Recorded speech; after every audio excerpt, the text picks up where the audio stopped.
โอ้โอ้ยโอเคเลยโอ้ยอยู่บ้านบ่บ้านล็อกอยู่บ้านบ่โอ้ยอยู่ใกล้เถอะเนาะโอ้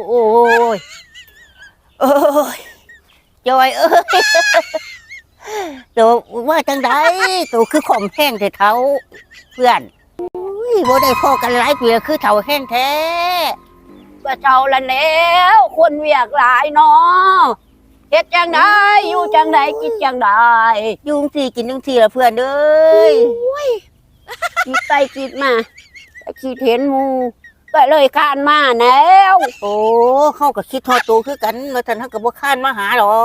กไปเฮาพอกันแต่เฮาบ่พอกันโดนแล้วเฮาบ่เคยพอกันไปเป็กจบไปร้านค้าเนาะเอาเนาะ